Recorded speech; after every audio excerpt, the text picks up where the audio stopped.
Greetings and thanks for joining us once again. We have a question that's going to be,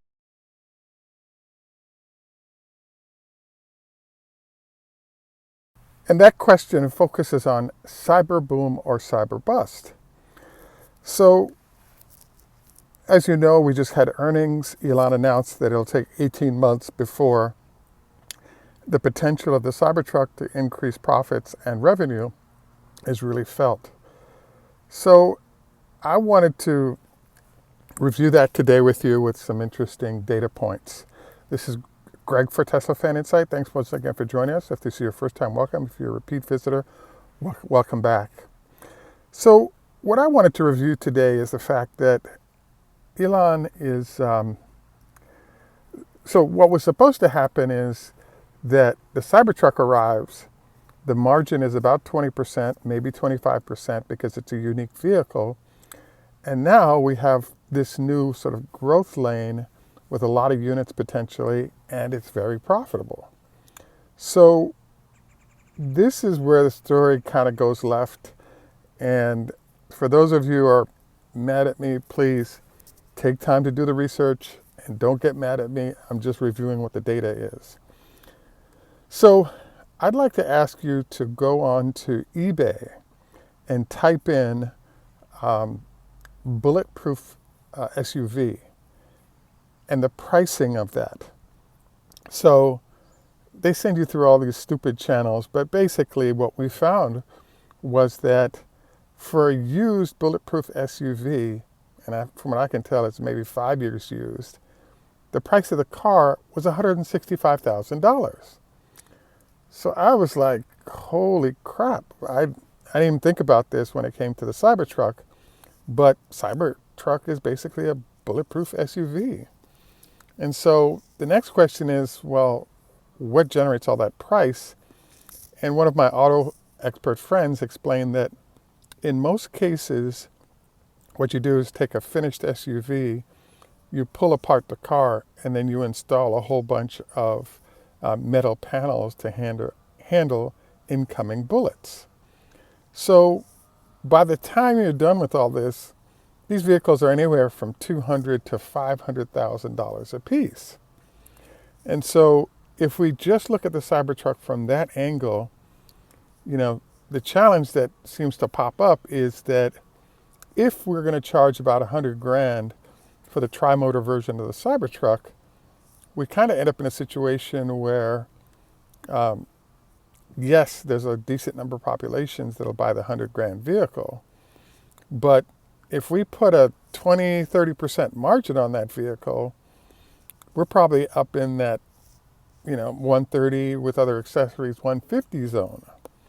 And so I believe the reason Elon indicated that we screwed up is he knows that the original target price talked about for this vehicle on the low end was about $50,000.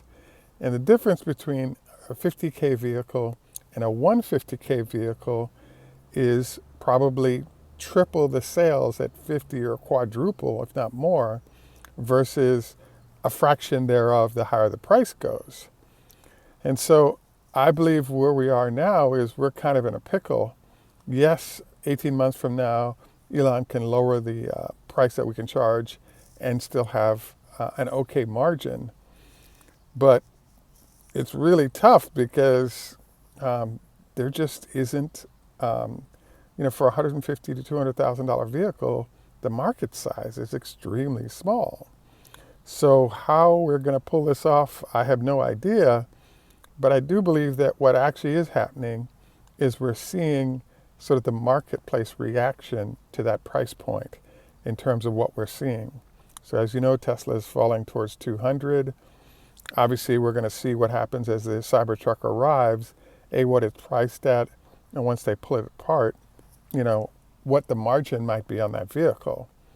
But I'm kind of like, wow. So what this makes me think about is just the fact that really cool and great engineering can actually be obviously very cool and great, but the challenge is that when you go off to the bleeding edge of technology, it can be really expensive and it's not clear that the customers are going to go with you. So there are a couple of sort of Tesla/Elon examples that come to mind. The first is that, as you may recall, the Model S has what I think are the coolest door handles of any vehicle that's offered, in that as you approach the car and the car knows you're there, you actually get the doorknobs fly out and to greet you. And then once you're in the car, they disappear because you now get better aerodynamics if you don't have the air pressing on that. Well, awesome idea.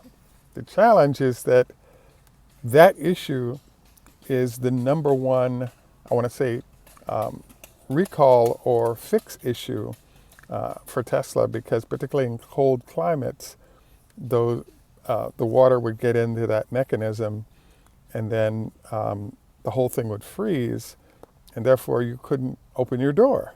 So on one hand, very cool technology. On the other hand, it looks great and it works great. The problem is that there are a number of issues that pop up with that technology. So one of the engineers at Tesla indicated Elon had a great idea, but we're sort of creating a problem where there wasn't one. So this brings up another question relative to the Cybertruck, which is, I was in Brazil many years ago, and this gentleman looked at me and he said, Brazil is a country of many or large areas of poverty and pockets of wealth. And so in an environment like that, you need a bulletproof vehicle. In the United States, we're sort of the opposite. We have large areas of wealth with pockets of poverty.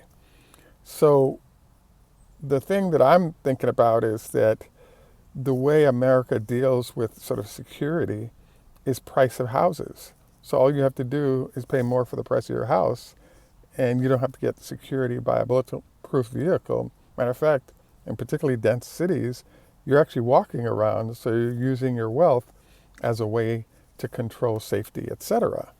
So, doing it through a Cybertruck type vehicle is possible, but doesn't really fit. So will it sell? Absolutely. In fact, I would argue that Cybertruck has certain niches where it has huge competitive advantages that result in a lot of sales. The biggest one coming to mind is, think about the delivery of chips. If you tow a trailer behind a Cybertruck, it takes less battery than a semi, but you can deliver all the chips for a Frito-Lay type vehicle with no problem. And so now you can tow 14,000 pounds. So there's a number of delivery entities that can move via the Cybertruck into a delivery situation in the electric space with no headaches. So that would be also great, because this is a customer that is able and willing to pay more because they have great credit capacity, they can lease instead of buy, etc. So it sets up well, is what my argument would be. So this isn't an answer show per se, this is more of a what do you think show. So I wanted to review all this with you and get your opinion. Just a reminder on the health tips, I'm about to do my 25 leg lifts on each leg. Just a reminder, strengthen the quad, and don't forget every 3 hours to do gentle back bends to allow proper stretching. Have a great day, and bye for now.